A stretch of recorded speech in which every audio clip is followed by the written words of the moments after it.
Southwest Fire Academy was established in 2015 as a response to the recognized need for quality, safe, and affordable fire and rescue training in Ontario.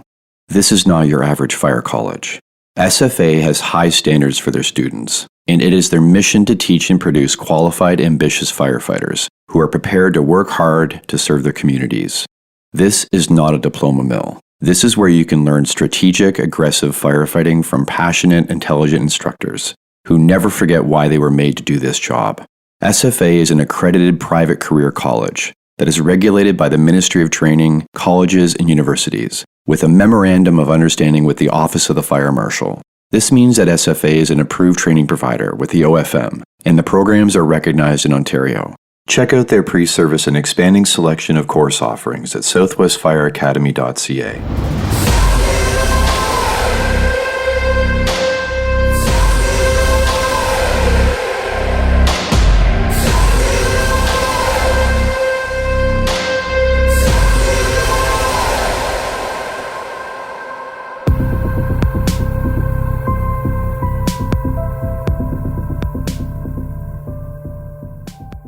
Hello everyone. Welcome to episode 119 of Multiple Calls. I'm Scott Hewlett. I want to help people. This is arguably the most repeated canned answer to being asked, why do you want to be a firefighter? And it's also not specific enough. Some applicants aren't specific on purpose. The vague response allows for a narrative to be created within them, hiring panels, and within the minds of the public, that they will be selfless public servants, that it is in their very nature to help others in any way that they need at any time, without question. It's a feel-good catchphrase set to flashy video and music and on the backs of some great people that have done both the extraordinary and ordinary. If giving an honest answer to the question won't get you the job, that should tell you something about the job and about you. Their more accurate answer would be, I want to help people in ways that I want to help them, when I want to help them. While we're an emergency service and people abuse the 911 system, fine. You want to be part of a specialized team that only responds when there's an immediate threat to life and false positives aren't part of the deal? Are you training and behaving like that's the case? The last time I checked, when SWAT isn't doing SWAT stuff, they're doing training on SWAT stuff. When special ops teams aren't on ops, they're training for ops. Well, that's different. Is it? Why? And how? I thought that we showed up for people on their worst day, ran towards chaos when others are running away from it, and risked our lives every single shift. And somehow I'm the one exaggerating. If your department took everything off your plate except life-saving emergency incident calls and training, would you immediately become highly engaged and improve your performance? But still none of those EMS calls, right? Stop hiding behind the persona. Be honest and tell it like it is. We'll even get you special t-shirts. Firefighter with an asterisk. Here's my chat with Matthew Lysy.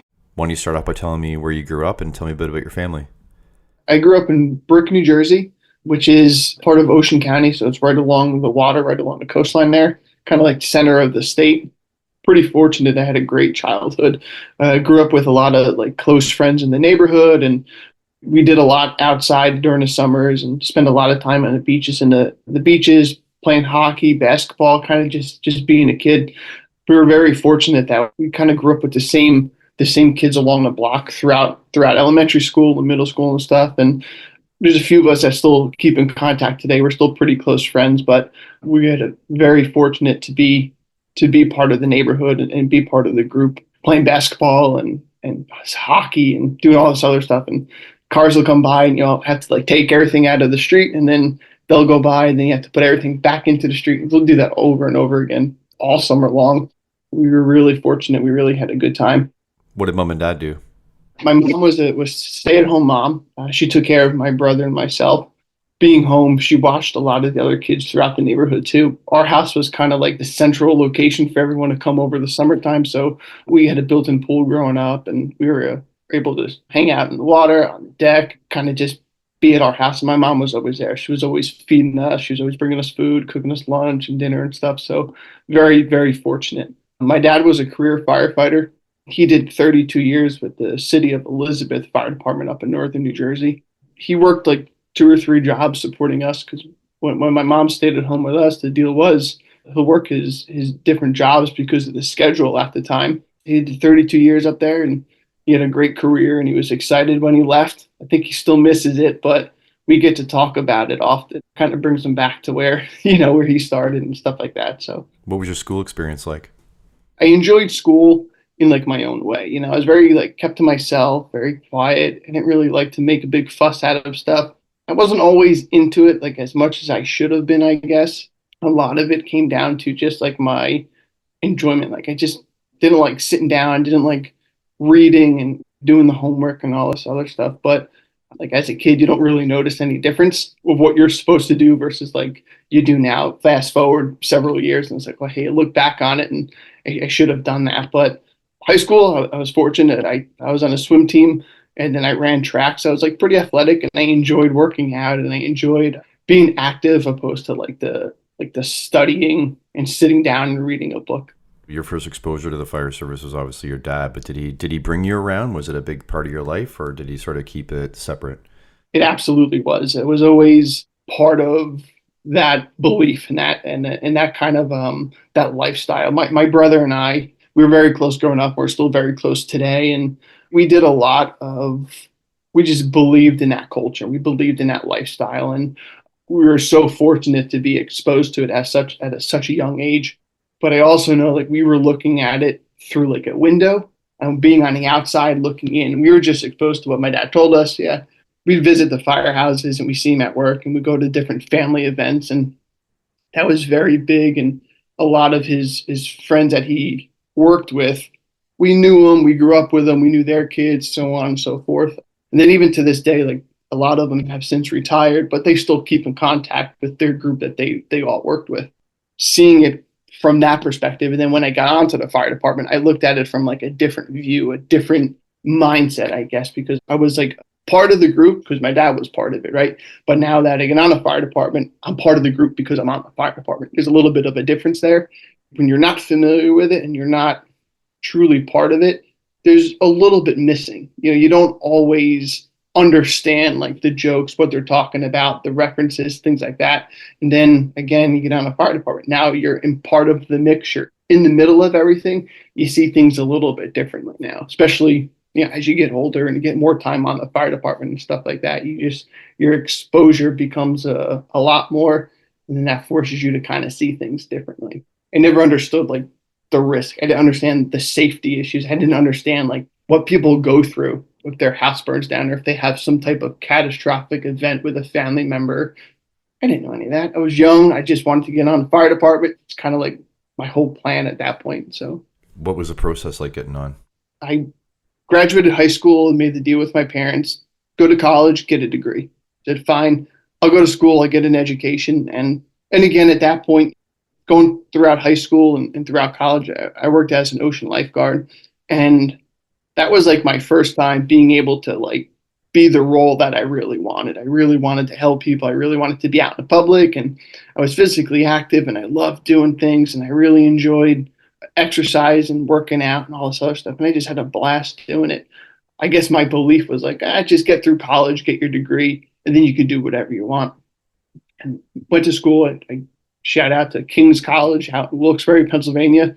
Northeast Pennsylvania in the middle of the wintertime. There's a lot of snow. It's super cold, but you just got to do what you got to do. Classes were canceled a lot, but that was okay because I met some really awesome people there. I met some really awesome friends there.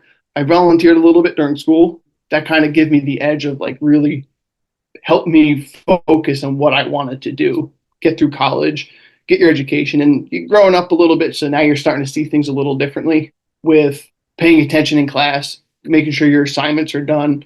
And then when you're with other people around who have that same belief and that same mindset, you want to do it too. I studied, I worked hard, I graduated with a degree, and then I kind of moved home after that, which looking back on it now was kind of like one of the best things I could have done. It was a weird time coming out. I graduated in 2013, so like job market was a little weird at that point. There wasn't a lot going on. Fire departments weren't hiring like they were today. So I moved home and I started working with LL Bean, actually, the outdoor company. So I always enjoyed like hiking. I always enjoyed being outside. I started working for them as like a sales rep. And I knew right off the bat, like I was not into sales. Like it wasn't me. Like people could be mean. People could be like super, when they're spending money, it's all about them. And I don't know, at that age, like I didn't like that. Like I felt like they treated us poorly. We weren't able to defend yourself, kind of things like that. So I was like, I did it for a couple of years and I was like, I'm done. I went and I started working EMS in Jersey. And that was probably my first exposure to the emergency services after I got done with the beach. I did the beach for like 7 years and I kind of like maxed out my time there and it was time to move on. But I started working EMS up in Elizabeth with my dad. He was still working at the time. And working in an inner city at 22, 23 years old, having never done it before, it's a pretty good eye opener for a young EMT at that point. You had your good jobs, you get your shootings, your stabbings, a lot of the nonsense that we see today. It didn't bother me because I was doing the job. I was working with a good group of people. They taught me so much. They taught me just how to do the job appropriately, how to take care of people, how to respect people. It really carried along with me throughout my career. And that really set a really great foundation for what I wanted as a person in the emergency services. So I worked up in Elizabeth. I got hired on nights, worked full time on nights. And having not grown up in that environment, you see what other people have to live with every day. And it kind of makes you very thankful for what you have. There was a lot of low income areas, a lot of low income housing, a lot of drugs, a lot of violence. And a lot of that creates just a negative environment for people. And that was a good way to really see a different side of life. That kind of really started to get my mind thinking and like, hey, this is really, really what I wanted to do. I was just in the moment, having fun with it, with a good group of people. And I was going to do it more. And I started working in my hometown part time. And I was living in Elizabeth. So then I would go home to my parents' house and then work in Brick for a little while. They had a paid EMS agency, and I just met some good people that I grew up with and went to high school with.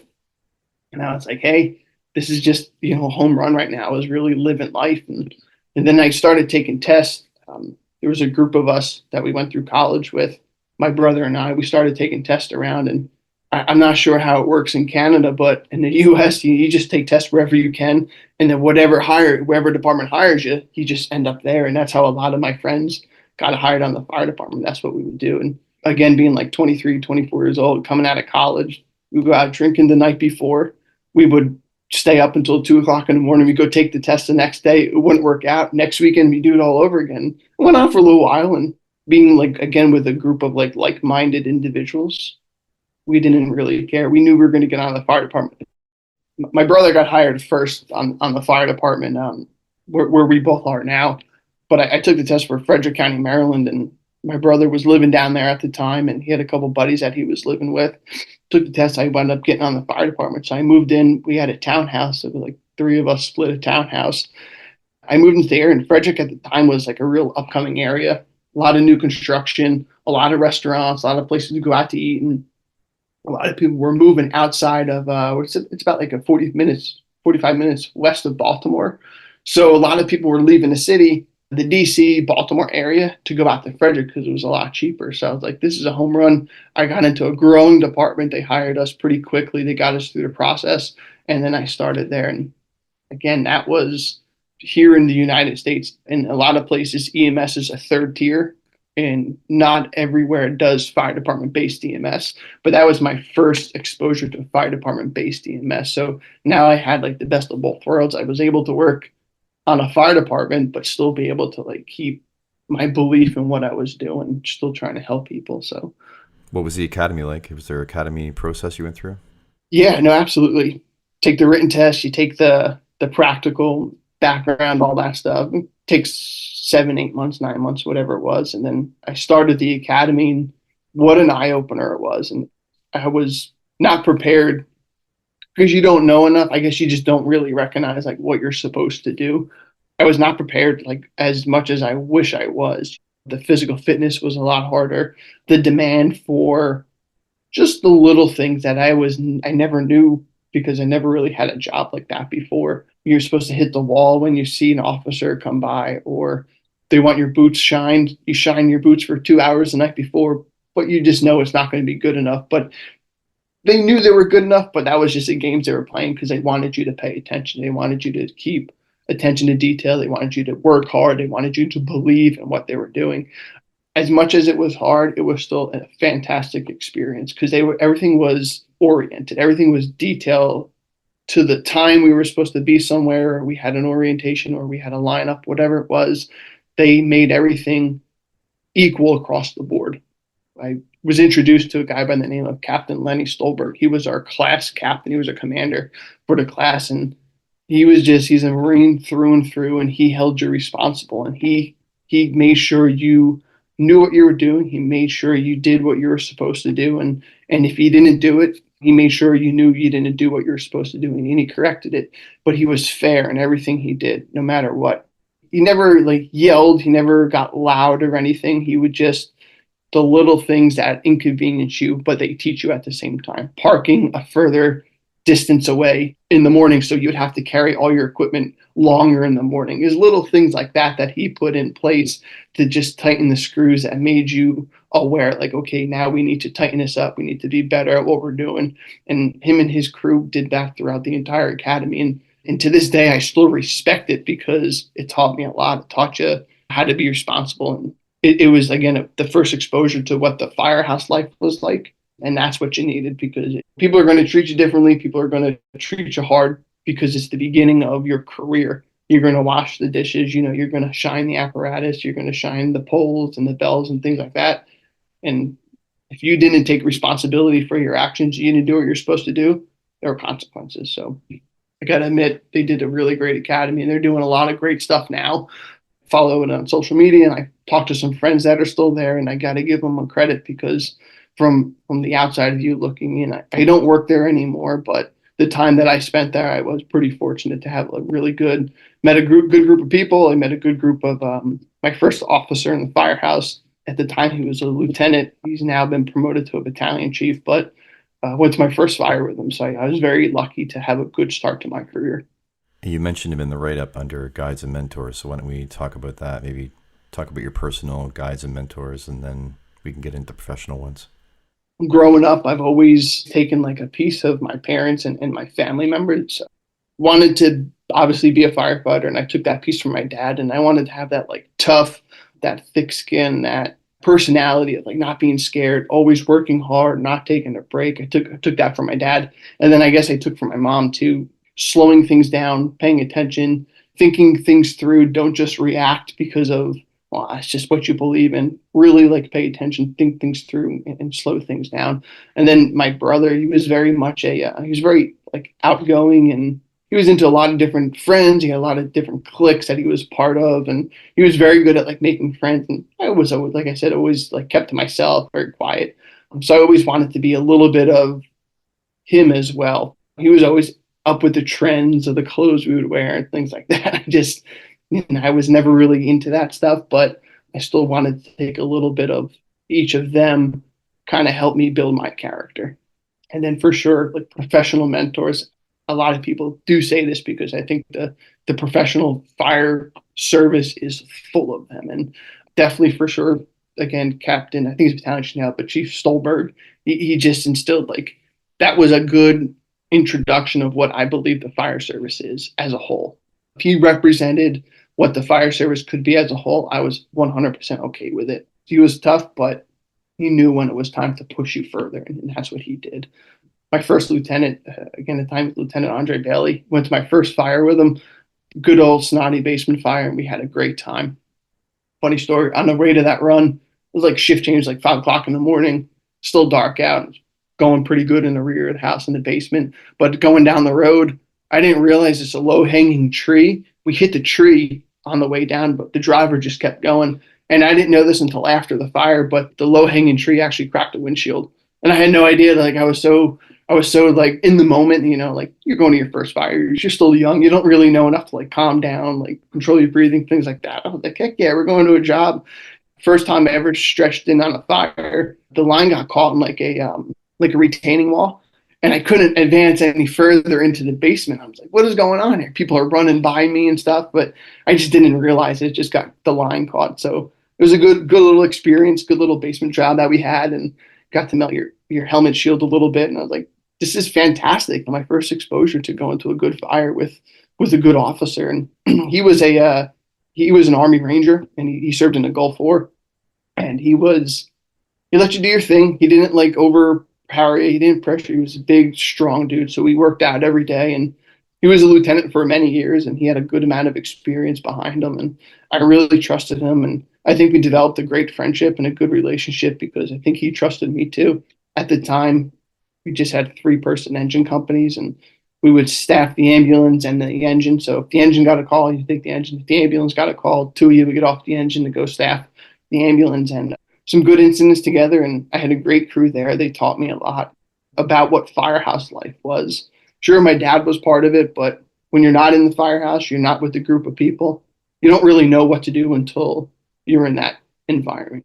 How to cook for the group, and you don't want to cook for too long because you're going to get a call and it's going to be cold and they're going to be mad at you because you took too long to cook or whatever. But it was like the little things like that of how to be a good new firefighter, the things you were supposed to do, clean the bathrooms and stuff. But I guess I see it now with a lot of our newer members coming in. If you want to do it, you're going to do it. No one's going to tell you to clean the bathrooms. No one's going to tell you to take the garbage out. The garbage is full, take it out. Doesn't matter if we're doing house chores at night or in the morning. If it's full, you take out the garbage. Like I said, he kind of set me up on the right path right from the beginning and held me accountable from the beginning. And I think that was really, really honorable. I was stationed at a town called Braddock Heights, and it was like on top of a mountain. We got lucky because we get to run all these different boxes because we're on the mountain. So if a box came in, we go on one side and then go down to another side of the mountain, because we were in a really good spot to run some good fires, good accidents on the highway, tractor trailers that are driving 80 miles an hour, they wreck, and then you get a good pin job. So it was pretty fortunate as a young firefighter, exposed to some pretty good incidents. Got my hazmat, went to a hazmat team. That was pretty fun in itself there. I met some pretty good guys and gals who worked there that were like part of like private hazmat teams. So these guys had access to a lot of like good material and training, and they would bring that back to the firehouse. And we get into some like pretty crazy training scenarios. Like I wouldn't even have thought of that. But being a new hazmat tech, it's like, let's do it, whatever we can do. And I think I was stationed with one of my classmates from the recruit academy, and we were just eating it up because we were able to like pick everybody's brain and just be like, hey man, like let's talk about this. We'd go all day and just work all day long. And the guys were getting like mad at us because they were getting tired at the end of the night. But I think everyone had that same belief of like, you come to work, you're working, and that was what you did. That's kind of like how it was. I look back on it now and I'm like, maybe that wasn't the best thing we did, but now that I understand more of what could happen to you. But yeah, that was a pretty awesome experience. I got really fortunate to work where I did. What about Jesse McCullough? I did like a little over 2 years in Frederick. Frederick County, like I said, was a good place. It was very rural. A lot of parts of the county was rural. And I came from a pretty busy inner city, and I wanted to go back to that environment. So I took a transfer to where I work now. My brother was on the fire department, and he said, hey, we're bringing a lateral class on. You should apply. I applied. I went up going through the process, and I got accepted there. And I was able to do a lateral program to the organization where I'm at now. That's really where like my career started to expand. And there's obviously pros and cons everywhere you go. The grass isn't always greener in some places, but I think if you can look past that and look at why you're doing the move that you did, like when I first got on the fire department, I didn't care about the pay. I didn't care about the benefits. I just wanted to get on the fire department, right? Get some time on, and you understand like, hey, it's more important. Like look at your pension, look at your benefits that you get from it, because that all plays a part into where you're going. Like I said, I applied, I got on, I was happy with where I was. I met a lot of good people there throughout our academy. It was all guys and girls from other fire departments that had already gone through a recruit program. So they had already completed all their requirements, and they still had some experience. And we had varying levels of experience, but we were fortunate. We were led by some pretty great instructors. And where I am now, it's a lot busier, and it's one of the busiest departments throughout the nation, combination system. We were fortunate, again, to have some good instructors who led us and really introduced us to that environment. Every organization is different in how they do things, tactics, firehouse life, terminology, things like that. So that really was a good exposure. Like I learned a lot in Frederick. Like I said, I think it was a little less than 3 years on the fire department. Really isn't a whole lot of experience, especially if you work shift work and you don't go to fires every day. You did a lot of training and stuff, but that still isn't a lot there still isn't a lot of like real life or street experience that you're exposed to. When I got our assignments the second time, I went to a fantastic firehouse. Was very fortunate to meet Jesse. I had a Lieutenant Erica Hassan and a captain of the house, Stephanie Buffum, two females in the fire service who just really earned their spot. They worked really hard. They had a lot of respect. Again, I was working with Jesse, who had a lot of respect too. Jesse was on a squad company in Baltimore City for a number of years, and he lived in the area, and he held you accountable too. And he didn't take nothing from anyone, and he was a tough dude. But he knew, because he grew up in the area, he knew a lot of people in the area. He knew a lot of the business owners. He knew a lot of people from where his family lived and his neighborhood and stuff like that. So it was really a great experience coming from a already good experience. And I just wanted something more. I was put right back into it because I had that mentality. I wanted to work during the day. I wanted to be busy. I wanted to work in the tough neighborhoods again, the busy areas. And I don't want to say like they're bad areas. I don't like using that term. I think the culture is different. The people are different. You're exposed to different nationalities. The food is awesome. Like, it's a very good community because if you don't live in that environment, you don't grow up in that environment, it could teach you a lot, and it could really, again, make you just think differently about where you come from or where you currently live and things like that. So, but that's where, going back to that, like that busy environment, the busy area, learning about how to force doors by yourself, learning how to stretch appropriately, learning metal inward swinging doors versus outward swinging doors, little tips like that I just never got because of how rural parts of Frederick were. Apartment buildings that are 3 or 4 stories tall, you might be popping like 16 doors at a time by yourself. So you're going to be learning. Obviously, staffing issues were a concern, and it was all part of it and still is today. But you learn to do things fast, and you learn to do things. Everybody was on top of you. Other companies were coming in. You learn how to be proficient at what you did. A funny story with Jesse. Jesse was our driver. Like I said, he held you accountable for what you had to do. He would also teach you. And that's what he liked to do. He loved teaching. He always loved to spread his knowledge and give you what he knew, because unfortunately he was battling job-related colon cancer for the second time. So he just saw like it's his responsibility to bring the newer members up. And it didn't matter how much time I had on another organization. I was still new. I accepted that. They accepted that. But again, my work ethic kind of like helped me throughout that. Jesse brought me up. He taught me how to drive. He taught me the little things, open each compartment every morning, being responsible about what's on the apparatus, knowing all the tools on your apparatus, learning the streets. Streets were a big one. But I was very fortunate to have a senior firefighter and then a good officer who recognized that, like, hey, this is the time for our crew to like blossom and really become the individual firefighter that they want to be. You come to a crossroads in your career. Are you going to repeat your first year 15 times, or are you going to have 15 years worth of experience? And they're two very different things, two very different ideas of what a experienced firefighter can be. I got a lot of good exposure to some great people there, and we went to some good work. And I feel like in any fire department, it may not be your time on the engine, or you might be on the ambulance and you may miss a fire, and then nothing says you're going to come back your next shift and your firehouse is going to go to a fire or your unit's going to go to a fire. So having the opportunity to go to a job or a good incident, whether it be an accident or any kind of like weird stuff. It was a very industrial area too. So we had some good like industrial accidents, but we talk about good incidents, right? That's not good, but the bigger, the better incidents we always want to go to. So I got like I said, did some time there. I got turned over to drive. I became a steady driver. I worked my way up, and nobody wants to ride the ambulance for the whole career. I'm not sure how it is where you work, but having to ride the ambulance for a 24-hour shift is just absolutely terrible. But I got turned over to drive there, and I think that's when Erica really let me expand my career by myself. There comes a point where you have to, like, you can't hold on to everyone. You have to let them kind of do what they're going to do. And I was given that opportunity at my first assignment. Learn the area. I met some really great people. I was going to conferences. I was having a great time doing it. I was doing the job, coming in the morning. I tried to like beat Jesse in every morning. He lived like 15 minutes from the firehouse, and I would always get in earlier and earlier. And we would change shifts at like 6 and a little earlier for drivers and stuff. But I would always try to get in earlier, and he would always beat me. He said, "You're not going to beat me. I live like 15 minutes away. But unfortunately, we lost Jesse several years ago to the occupational cancer, and his legacy lives on. Everybody knows him, and having the reputation that he had and working in the firehouse with him, I think that goes a long way for a lot of people who are still on the fire department, who still had the opportunity to know him. Was very fortunate with my time with him and where I worked there.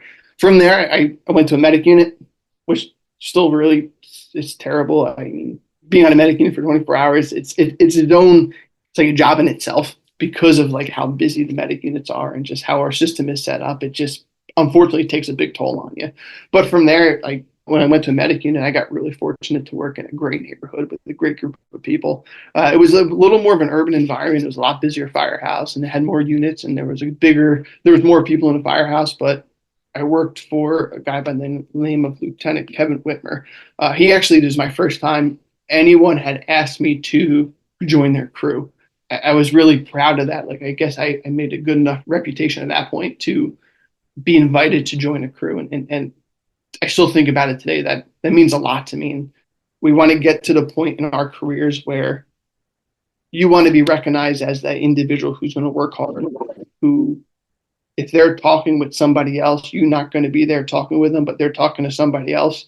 They're going to say to that person that he's the individual or she's the individual that they want coming for me, coming for you. And they're not going to tell you that, but that's the person you want to strive to be each and every time you go to work. So I was very fortunate to join the company that I did down in the area that it was, and it was right on the border of DC, and it was on the border of Southeast DC. So it was a fantastic place for a young medic to go and learn and get exposure to like just that next level up of the fire department, of the EMS world. We had some good times and busy nights and some busy days, and summertime was usually a hot area. I think one year we did like 26 shootings in 26 days for our neighborhood. It was a lot of fun, and I had so much, like, we laughed so hard in that firehouse, and we had such a great time. And who was a battalion chief was out of that house too, and he took care of us. He looked after us, and you know, he worked in a busy system coming up through it with less units and less people, and he really understood what we were going through, and he recognized that, and it was a pleasure to work with him for the time that I had there. From there, I don't want to say I got burnt out, but I was starting to get burnt out. This is probably like 6 years where I was at, so like 8 years in the fire service, 9 years, probably like 10 years total working EMS and then getting on the fire department. So I was starting to like get burnt out a little bit riding an EMS unit.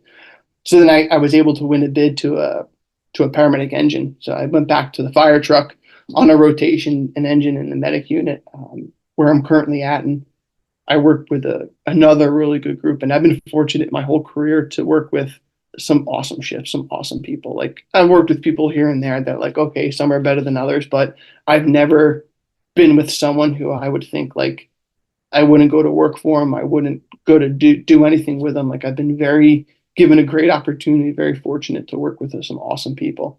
My lieutenant now, his name is Matt Cardoza, and I don't want him seeing this or hearing this, but I'll admit, like, it's a pleasure working with a professional, and he's one of those guys who you want coming for you, and he would be that person to move mountains for you, and he'll defend you up and down with the administration and with the next level up, and he does a great job at making us better at our job each and every day. And he's just one of those guys who you're not afraid to go anywhere with him, because you know he's going to do two things for you. He's going to make you a better person, and he's going to make wherever you are, he's going to make the right decision to make the environment better. Having that and knowing that makes life a lot easier, especially, I guess I have like 10 years in the fire department, 12 years total. You look differently at things now, because when you're first exposed to, you first get on the fire department, right? Like, you don't know the dangers, you don't know the negative events that could happen that could really hurt you or it could affect your family or anything like that. So now that you've seen it over time, you've seen what unfortunate life can throw at you from the perspective of other people, right? You take that and you kind of take it into a little more consideration because of what you're doing and because of the exposure you've had with it, if that makes sense. We've got into like some great conversations, some deep conversations from the professional side, but also from like the weird like firehouse conversations we have, table talk, right? We're still talking about this. This is like an ongoing over a year that we've been talking about this, but if you were to like fight a flock of geese, like how many geese do you think you could fight? Like no one's going to know ever, like in an office setting, to talk about that. But we still have conversation about it at the table, and even in the crew we work with, it's a young firehouse, and they send a lot of newer members coming out of recruit school and stuff to this firehouse because it's busy, and a lot of people don't want to work there for a long period of time because they get tired. But we have a good group. On our shift is like the only full shift in the house right now because the turnover is just so high. But I would go to work with these guys any day. They're hard chargers. They want to learn. We want to get into some great training each and every day. And that's where a good officer comes into play. Like they're going to give the ideas and they're going to think of the things to do for your drill, kind of get you out of your comfort zone. Okay, anybody can pull a hose, anybody can hook up to a hydrant, all this other stuff. But that's how you really get into working as a team. And let's go to this building instead today, or we're going to go here instead, and we're going to think of something to do to make it a little more challenging for us. I see a lot of places do like stretching in parking lots or stretching in open fields. Like that's not going to teach you anything. Let's go to this apartment building.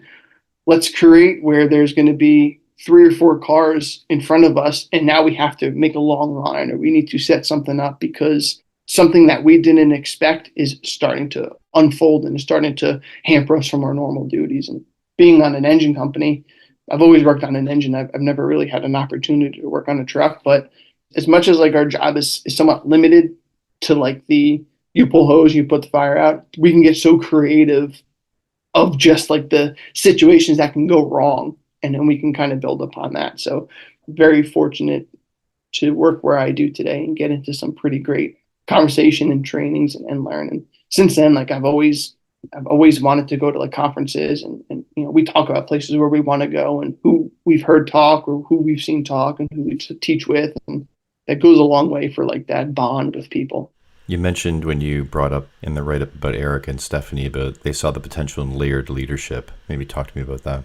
I first learned about layered leadership from at the time at a battalion chief named Jimmy McClellan. He's currently our deputy chief where we work now. And he was the first exposure to like what he wanted. He wanted his companies to, hey, if something happened to the officer, the next in line, the next firefighter line should be able to take over and make the tactical decisions to make it so that we can get them out of the situation, or we can make decisions to make the environment better until we can regroup ourselves. And that's what he wanted. And from there, Stephanie worked on another tour. I kind of got split back and forth when I was on B shift. I went to A shift as a driver, which was another good opportunity. But the fact that they let you do what you needed to do during the day, they let you make decisions, they let you put training together, they let you lead the newer members coming out, or like, hey, we want to get into this today. Okay, cool, go ahead and do it. They never micromanaged. They had their responsibility as a company officer, right? That comes down from the battalion chief, and they had their paperwork and all that other stuff they had to do. But they let us run the firehouse, and they let the members of the crew run the firehouse. They didn't have to tell us, hey, we got to clean up bathrooms or we got to start cooking dinner. We knew what we had to do and it got done. Everywhere I've worked has been like that. And it's always been a big part of like the person who I want to become. Again, the reputation that I want. I want to be a hard worker. I want to be a trusted individual, but I want people to know that I'm going to be a good leader too. Even though I may not be in a formal leadership role. Unfortunately, I haven't gotten promoted, and I do aspire to be promoted in the future, but being that leader in the beginning, I think that's what people really take and what they know about you, and they follow you through your career. If you're a good leader, it doesn't matter if you're in a leadership role or not, people are going to trust you because you represent yourself and you carry yourself as a professional. And that's really where my mind went. And from there, I've always looked at it like that. I've always looked at it like where I decided to, if I wanted to transfer somewhere, I wanted to join a good crew, that's what I looked at. As much as like, yeah, the firehouse school, fire duty is awesome, but that's not really what it's all about. It's really all about the people you work with, in my eyes. What about the difference between seeing people that you want to emulate and you aspire to be like, and then learning about who you are and who you want to be in and of yourself, like building from what you see in them, but actually discovering who you are and what's unique about you? From the beginning, when I was talking about my family, like I took a little bit of each person, and I kind of did that throughout my career too. And not only did it come from people in the firehouse, but it came from a lot of like my extracurricular activities too. Like whether I was working at the beach or whether I was making friends outside of work, or most firefighters have friends who are firefighters somewhere. Even they may not work with them, but you meet other firefighters. It's kind of who you're attracted to. We're kind of like in our own world. This makes sense, right? If you're not part of this world or this profession, it's kind of very difficult to understand what this profession is all about. So that's why we're attracted to like-minded people. We're comfortable with the people we work with. So I wanted to be familiar with others outside of our profession, outside of like how we did things. Like we were always firemen are type A, personality. They don't give up. They like to work out. They like to be social and be part of a group and part of a team. Well, I wanted to see what life was like just outside of our world for a little bit. So I started reading books. I started going to different seminars. I started going to different trainings where, yeah, as much as it was all about like the firefighting aspect of things, the people were just a little different. They were on like a different level. Their professionalism, their demeanor was different. They kind of like pursued a different avenue of their career. Yeah, they probably got promoted in the fire department, but they were researchers, they were authors, they were instructors. They just were able to like expand the career on a different level that I was never really exposed to yet. I didn't really understand that because, again, you just didn't have enough experience. I didn't have enough experience at that point, so I didn't really know what I wanted. But throughout my career, I took a little bit of each and every person that I kind of went with, that I met and along the way who I really wanted to emulate. And I think that really shaped the character that I've become. And it's really weird talking about like yourself because that's not really like us, right, to be honest with you. But I think that plays a pretty big part into like who you become and who you develop as a person in the fire service. I've always done that. What about physical and mental health challenges along the way? Again, when you're 21 and even younger nowadays, like we hire at 18, and I don't know if that's a good thing or a bad thing yet. I'm still kind of like trying to figure that out. I know from like a scientific and like a physiological perspective, it's not a good thing because we know from like the medical side that our brains don't develop until we're 25. And then we're asking people to do this pretty significant job, this pretty powerful job that has, right, the risk of death or serious injury. It can affect your family life. It can affect your personal life. It can affect, you have a risk of cancers, obviously there. You have the risk of being addicted to drugs, alcohol, all this other stuff. And if you hire an 18-year-old, they're not going to understand that. Just like if we go to a fire and they're day one out of the academy, and it's possible, right? Go to a good ripping job that they're put in a position that they need to make tactical decisions based off of experience. Not only do they not have fire ground experience, but they don't have life experience yet either. So it's not really a good step to set them up with a solid foundation because it's just no fault of their own. They just haven't experienced it yet. But as time goes on and you don't understand that, that's when you start to see you're kind of like filling up your cup. You're putting water into your cup and water into your cup, and eventually your cup is going to get full and it's going to start spilling out. Well, if you don't know how to cope with that and you don't know how to manage that throughout your career, as even if it's your first day on the job or in the fire department, whatever you're doing, your first day makes a difference from how you prepare yourself. And I think I remember going to a job when I was working in Jersey. A family got hit by a mail truck, a U.S. mail truck, and it was a 3-year-old, my first pediatric code, 3-year-old in cardiac arrest. And like, you were doing our thing, and I think, if I remember correctly, she died, and then the brother, I think it was a 6-year-old brother, had like massive head trauma. I was like, what did I do? I went to work, I did my thing, and I kind of shrugged it off. I was like, okay, let's go. What else are we going to do today? And people were like, they're setting up different teams. You can talk to people. You don't have to manage this. I'm like, manage what? Like, I didn't have any feelings. Not that I didn't have any feelings. Like, okay, yes, it sucked, but I was like, kind of shrugged it off because you didn't know any better. But you do that for an entire 10 years or 12 years, however long you're doing it. Like, that's not healthy. I remember another job we went to was a house explosion. I went out the night before with my buddy. So my buddy Greg and I, we were partners in Elizabeth together, and we went out drinking the night before. A gas explosion leveled like 3 houses, and they had like multiple traps and stuff. I was like, well, I was living in the city. I was like, yeah, I'm going. Of course, who wouldn't want to go to that? And 2 brothers were trapped, and they got burned pretty significantly.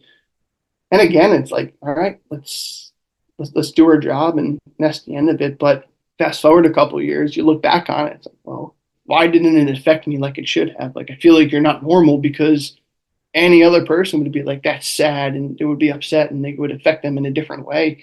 But we have this weird like coping mechanism, sitting around the firehouse and things like that. And that kind of helps us manage that bucket a little bit, manage that cup of water. Yeah, we can add a little more to it, and then we have some fun and we goof off and we become friends again, and that lowers that level a little bit. And that's good. That's a good thing. That's what we want. But what we see versus how often or how effective like managing that level in that cup could be is not the same. We're adding more to it than we can cope with, and that plays a big part. And I didn't notice it until, I guess, like actually during COVID. I think I had a really bad allergic reaction to a certain vaccine. It put me in the ICU for like 2 days. Like, I had never been in the hospital. I had never got hurt. I wasn't even at work. I was off work, and we were the first group to go to it because of obviously being on the fire department. But it like set me back into a weird, like a weird time where like I was thinking back on all these instances that I've been to, that I was like, this never happened before. It freaked me out, right? And I never told you about this, but I started going to therapy, and it was one of the best things that I could have done. And hands down, it like kind of reset me to where I wanted to go. It definitely spun my mindset a little bit. It kind of helped me slow down. It helped me pay attention more. It helped me to look at things differently. It wasn't just about going to work, going to these big catastrophic emergencies or going to these fires and stuff. It was about like, hey, yeah, you may go to these incidents, but look at what the incident really is. Like, someone's house may have burned down. Family isn't the same anymore. It's not about, this is great, we're going to a shooting, but now someone's life is affected. They may have lost a loved one. They have to that individual what I have with my family. So just because you're not part of their family doesn't mean it doesn't affect them, because it doesn't affect you. If that would happen to my family, it would affect me the same way as it affects them. So that's when I really like got into an understanding and a mindset of, it's not about just going to work anymore. It's about making a difference. Kind of being that type of person that you have to be realistic and you have to understand what you're going to each and every day. From there, it's always going to be a part of you, like that whole like the mental health aspect of our job, and it's getting so much more, it's getting noticed so much more now, and it needs to be so much more on it. But I don't always know if people really truly understand it, because again, they're just brought in at 18, 19 years old. Like, they're not feeling the same emotions that we feel now. And I know, I guess that's kind of a good thing, because we don't want them to, right? Like, in the negatives at that point. But just because they don't feel it doesn't mean that they can't control it and they can't help it for the future, because just give it time. It's going to be a part of your life. I don't see how you can have an entire profession or entire career in the emergency services and not feel anything for people. I think maybe that's probably not healthy. That's probably not good. And I look back at my family growing up and what I know now about the mental health aspect of our profession. I saw that with my dad growing up.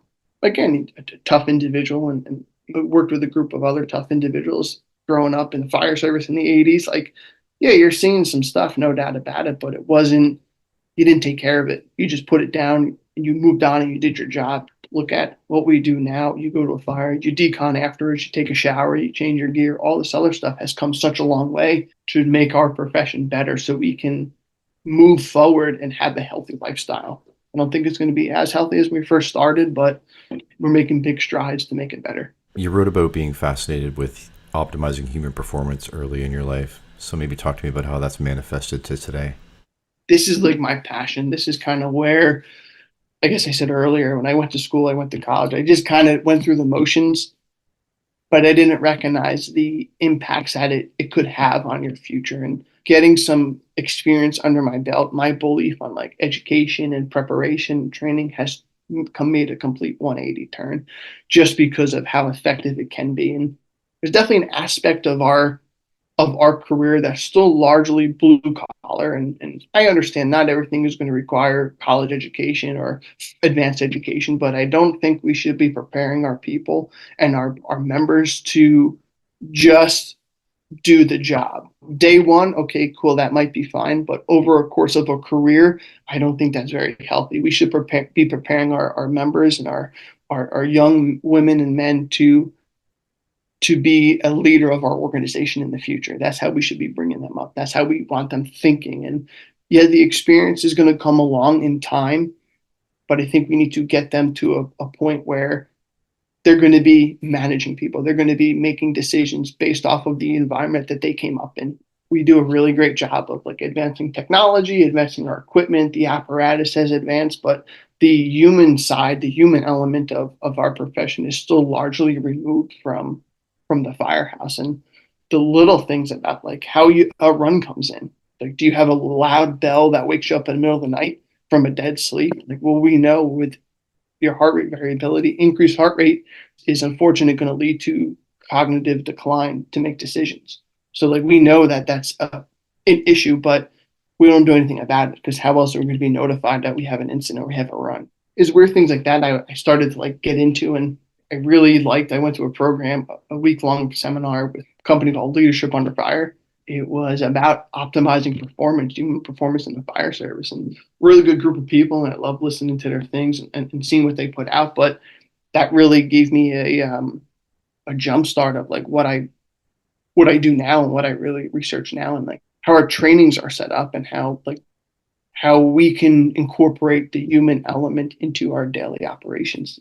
This is pretty fascinating, which led me to like working with a group called O2x Optimizing Human Performance, right? There's obviously different parts of the human performance spectrum, and the specialists who about sleep, nutrition, physical fitness, things like that all come together to make you a better person, to help you from day one to the day you retire. And it's been a great resource, and it's been a great journey because you believe in something and you really like something, you're that more into something that just makes you want to do it even more and do your job better and do better at it. So I think I finally found a niche that I really enjoy incorporating with the fire department. So tell me about Task Force One Incorporated.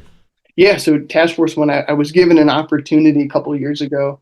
I wanted to start teaching, and I think I've reached the point of like, I got some experience under my belt. I've been to different seminars. I started teaching for the state about 5 or 6 years ago, and I got to the point where it was like kind of like counterproductive. Like what we were doing is based off of a curriculum, and I understand there has to be like a curriculum in place and like a plan in place, but what we were teaching really wasn't like realistic to what the real world required. We would have a group of like 25 students in a class, and then they would force a door one time, they would throw a ladder one time, there would be like 5 of them on a hand line. I'm like, that's not realistic. That's not what we're doing. You go to any fire department throughout the nation, 2 people on a line, 3 people on a line at the most. You know, they're making decisions without extra help coming, or they may only have like 2 engines in a truck. And I was like, this is just kind of not making sense to me.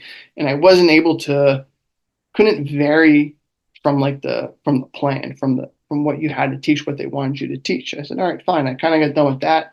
And I was looking at places to teach for like a private company. Like I would go to these seminars, and again, like I would want to like emulate a lot of these members that were there. I was like, well, how can I do that? That was, I think, my next step. And again, like I was given a good opportunity throughout like the first half of my career. Now it's time to kind of give back a little bit and take what I've learned and what people have given me over the years and let me pass it along to others, because there's so much information out there, so much to learn from a lot of great people. Unfortunately, you just don't meet them a lot of times because they live on the other side of the country or they live in an area that you've never been to before.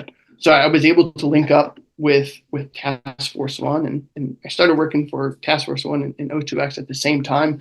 And now I get an opportunity to travel the country to really bring about like the human performance aspect through O2x, and then also like the tactical aspect of like fireground tactics, whether it be stretch and hose or forcing doors, throwing ladders, or whatever the case may be. I can kind of join those 2 forces together, and I get to meet some really awesome people along the way, and places there like I would never think of. We were just in like a rural part of the country not too long ago, and I was like, this is like, everyone is cool, down to earth, and no matter where you go, the fire service is still the fire service. The people are still the same people. Like to have that tailboard critique. They like to joke around. They like to goof off with each other. but they all want to work and be better. And I've really been given a pretty awesome opportunity to be able to do that with a lot of good people too. Have you noticed that it's easier to have an impact when you drop in to teach at a smaller fire department than maybe a larger animal? I guess it's kind of like a double-edged sword. So I work for an organization. I can tell you offline. We work for a big organization. We have a pretty well-known reputation, and I come from an area with like 44 firehouses. I go to some of these places that have like one or two firehouses, and then they have like mutual aid agreements, but there's no guarantee they're going to get four engines and three trucks and a designated rescue company or whatever. So that helps that they know where I come from to work, but on the other side too, like I don't know what they're going through. Like if we need more people, we're just going to drop a second or third alarm. Like we're going to get the people to do it. But again, a lot of these places, they don't have like the funding necessarily. They don't have like increased equipment. They don't have like all the technology advances and all this other stuff. And we don't either by any means, but there's places there that do, but they have to learn to work with what they have. And that's kind of the nice part about it, is because people are very open and they're willing to learn. They're willing to like, hey, how can we make this better? All right, let's make a plan to make it better. Usually they're pretty receptive to like to what we do and what we offer. And it goes a long way too. Like you can be personable and you can be very much like an outgoing individual, but you still have to recognize like you're in an area where that you're not familiar with.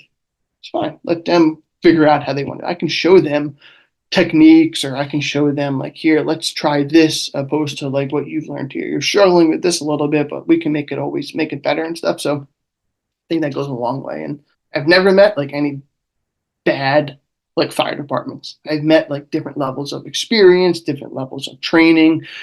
Some places have abandoned buildings, or they have like condemned houses that they can use. Other places have like fire academy with a designated structure that they can burn in, they can use for ladders and all this other stuff. But again, push comes to shove, break it down at a very lower level, still the same people, no matter what.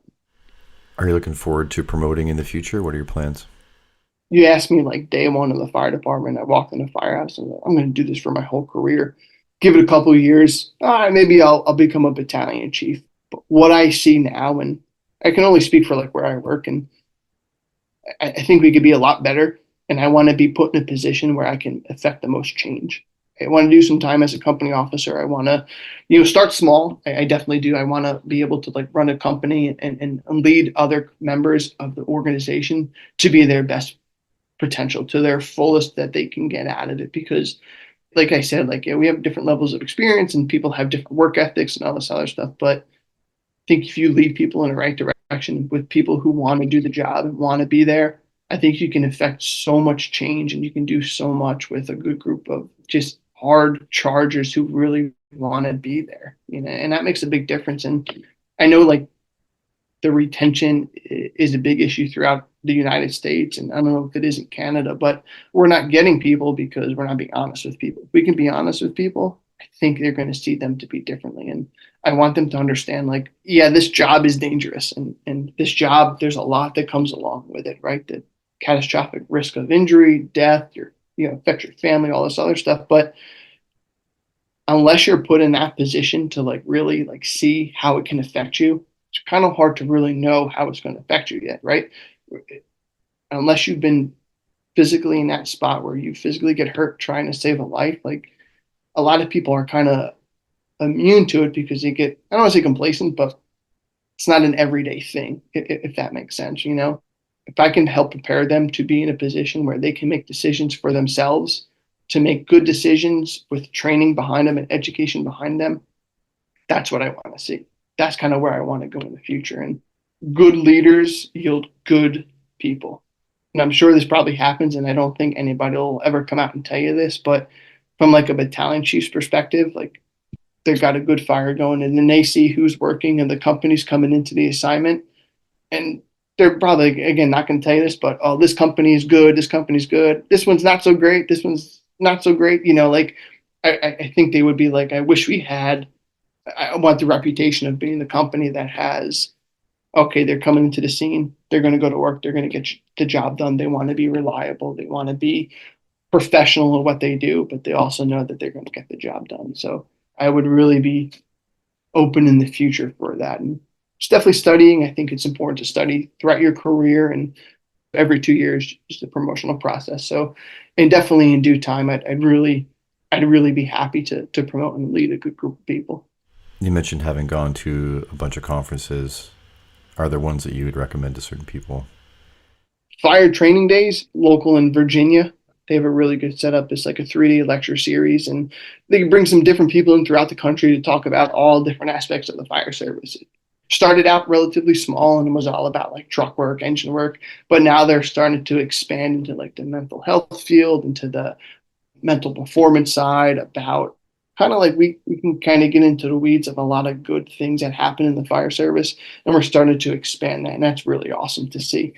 I highly recommend that one. They have like socials at night. So you can walk downtown in the area that it's in Alexandria, Virginia. You can walk downtown. It's a nice time. They have it in September, so it's not super hot, not super cold. And you just meet people from like all over. And it's very like casual. Like the instructors come out, they talk to you. And I'm sure if you heard them being part of like Instagram, and I'm sure you've attended conferences yourself. And it's a lot of the same people that you see, but it's still a pretty awesome local, for me at least. It's a good mellow, easy time to relax. You sit in like theater seats, so you're comfortable. It's just a good vibe there. This next one, Key City Fire Conference out in Frederick County, Maryland. They just recently started it a couple of years ago, but they're starting to expand and they're starting to be better. So they started doing the hot classes as well. There's just some really, really great people coming out of there that are teaching. And they if you're ever looking for somebody, Capital Fire Training, his name is RJ Robert James, lieutenant in Frederick. Just really, he was a great guy to work with, and he taught me a lot too. He's running it, and he's got his friends and his crews that he knows, his networks that he's made throughout the years. They do a lot of work out there, so I would definitely say that one. I've never been to a bad one by any means. Like others are a little more advanced than others, and they've gotten more publicity or they've expanded a lot more. So I've never been to a poor conference where like I didn't take something away from it, and that's what I kind of what I like to tell people. Like there would be guys on the fire department, guys and girls being like, I want to do this or I want to do that. Like, yeah, these state required classes are fantastic because I think you need to have that like little that foundation down for sure. But if you're able to go to other places, go to a different state, talk to other people from where they're from, see how they do things.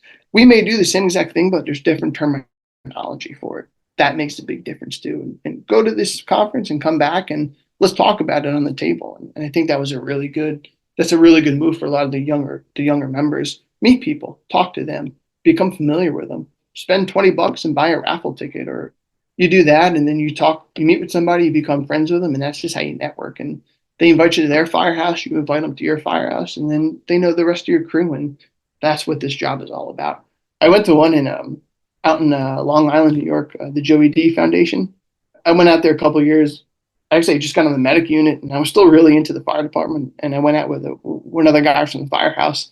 Went out for a long weekend, and it was just a great time. Learned some everybody was there because they wanted to be there. Nobody was making money. They were raising money for the foundation, and the instructors were just having a great time, and they were there for the right reasons. And you can kind of get that mindset of it's not a job at that point. It's a profession and it's a calling. You kind of elevate yourself to a whole different level and just a different viewpoint of things. And that's where I learned like, hey, it's okay to not know things. That's where if you're going to mess up, now is the time to talk to people. There's so many different instructors there from different areas. Now is the time to ask questions, and they want to talk to you. They want to teach you. They want to give you the best you can be. And you don't always get an opportunity to descend stairs in a basement fire. We try to fight it on the same level, but if you're able to be exposed to that at some point with someone who you trust, you develop that level of belief and that level of commitment that you know what you're doing, you can do it. And that's kind of like where I just kind of like started from there and started sailing from there because I just really enjoyed it. So those are three right off the bat that I know of. I've applied to talk at several different conferences as an instructor. Haven't gotten much back yet, but that's okay. I mean, just give it time, right? So What's your wheelhouse? What are you into? What do you really enjoy teaching? initially I started I love that tactic stuff, and I would much rather be outside and I don't care if it's raining or if it's hot, if it's cold, but I think we really need to we need to really start thinking about like how we make decisions on the fire ground, and not just on the fire ground, on the scenes of emergencies of all kinds, right? We are very much we're very fast paced at what we do in our profession. We eat fast. Everything we do, we mop fast, we dump the garbage out. We kind of be quick because we're just so used to being on the go. If we can slow down, if we can kind of like pay a little more attention, think about what we're doing and understand that like what we do and the decisions that we make are directly affect the outcome of that incident. And I don't always know if we always understand that or if we recognize that, especially from like a perspective of we're in today, like a lot less fires than there were 30 years ago. The fires that are burning today are burning hotter, they're burning faster. It's just a different type of fire environment that a lot of our senior members have kind of grew up in and kind of like understood. And really that's what we based our practices off of, but we can't really rely on that anymore. Civil unrest is a brand new thing that they never really had back then. Or obviously EMS is a big component. And like I see a lot of these like social media posts and it's all about like, we're all firemen, we're all this, we're all that. That's great, that's fine, but you're kind of losing sight of what we're doing. We're not going to go to fires every day. We're going to go to EMS calls every day. So we need to be proficient in what we're doing. Fires will come along and good accidents and good, these really like catastrophic events, they're going to happen. We need to be better prepared to incorporate, again, that human element into things because what we're doing today is not very common. I don't know. Did you ever hear the matrix of the high risk, low frequency events? We're starting to swing that pendulum a little bit. And what we believed to be high risk back then is starting to become a little more frequent now. And the risk is starting to go up because of what we've learned and what we've discovered over time. Cancer, the construction, life in general, right? Like people come to work and they're already kind of like amped up because of their family life or because of finances or whatever the case may be. Well, we never really took that into consideration anymore. But if you're not centered when you come to work, your rest of your day is going to be off. I think that in that aspect, I like talking about that and really discussing the human element, that mental performance side of things, because of just how important it really is, and just how effective we can be if we really took that into consideration. How do you downregulate yourself so that you're not always pinned? I enjoy running still. I enjoy working out. I've kind of always done that. As time goes on, you start to change a little bit, but I think that's really where it gets me is working out. And I know a lot of people say that, but we can be more effective. And what's effective for me is going to be different from you, right? So it largely, yeah, there's like scientific correlation, like, okay, the exercise, the eating right, hydration, things like that, that all plays a part into it. But what's going to be interesting and help me calm down and like level off is going to be different from what you're going to do. So if I can do something that I find interesting and that I enjoy doing, like mowing the grass, for instance, like I enjoy that, right? I'm 34 years old and I like taking care of the yard and all this other stuff, but I also like cooking. I also like doing little things that I can kind of separate myself from the firehouse life. Like I said, 12 years ago, like I was eating it up every day. But now that when I leave work in the morning, I like to leave work in the morning. And even though like I still teach on the side, but I can go different places. I can explore different places. I can travel a little bit. Like I can meet different people. Like that's kind of where like I get my enjoyment now. And I'm sure a lot of people get to this point where they enjoy being out of the firehouse more than they do in the firehouse sometimes. But that's kind of like where my belief is. Like I can come down that way. And if people want to reach out to you, how do they do it? My email is matthewlysy1@gmail.com. I have Facebook, I have Instagram. I don't really use it that much. I've been told like if I really want to start to get out in like the teaching world, I got to start using it a little more, but that's fine. You can look me up on social media. Like I follow your page and you'll probably see me at different places and different conferences and stuff. But once I start getting back into the swing of things and hopefully start to really expand a little bit. And you can teach with Task Force One and with O2x. Reach out. There's some like really great people on social media and even LinkedIn. We use LinkedIn a lot for the professional side of things, but feel free to reach out to us and I'd be more than happy to have a conversation and come to the firehouse to have a dinner with us one night for you and stuff. So I appreciate you taking the time to talk to me tonight. Thank you, Scott. This has been an absolute pleasure. Really excited and really glad for the opportunity.